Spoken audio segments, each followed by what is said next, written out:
Did you know that maintaining a trim midsection does more than make you look great? It can help you live longer. Larger waistlines are linked to a higher risk of heart disease, diabetes, and even cancer. Losing weight, especially belly fat, also improves blood vessel functioning and also improves sleep quality. It's impossible to target belly fat specifically when you diet, but losing weight overall will help shrink your waistline. More importantly, it will help reduce the dangerous layer of visceral fat, a type of fat within the abdominal cavity that you can't see, but that heightens health risks, says Carrie Stewart, the director of clinical and research physiology at Johns Hopkins. Try curbing carbs instead of fats. When Johns Hopkins researchers compared the effects on the heart of losing weight through a low-carbohydrate diet versus a low-fat diet for 6 months, each containing the same amount of calories, those on a low-carb diet lost an average of 10 pounds more than those on a low-fat diet, 28.9 pounds versus 18.7 pounds. An extra benefit of the low-carb diet is that it produced a higher quality of weight loss, Stewart says.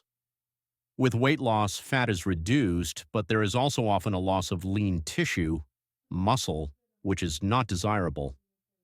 On both diets, there was a loss of about 2 to 3 pounds of good lean tissue along with the fat, which means that the fat loss percentage was much higher on the low-carb diet.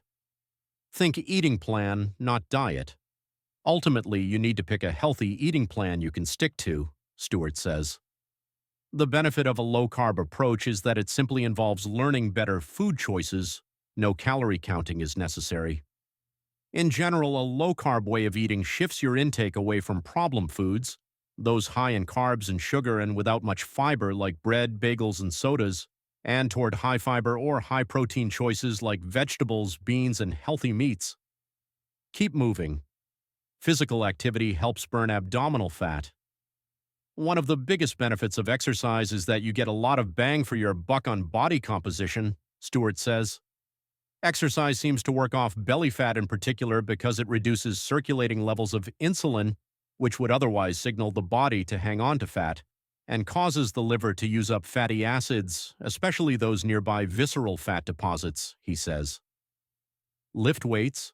Adding even moderate strength training to aerobic exercise helps build lean muscle mass, which causes you to burn more calories throughout the entire day, both at rest and during exercise. Move away from processed foods. The ingredients in packaged goods and snack foods are often heavy on trans fats, added sugar, and added salt or sodium. 3 things that make it difficult to lose weight. And there you have it. The top ways to cut belly fat.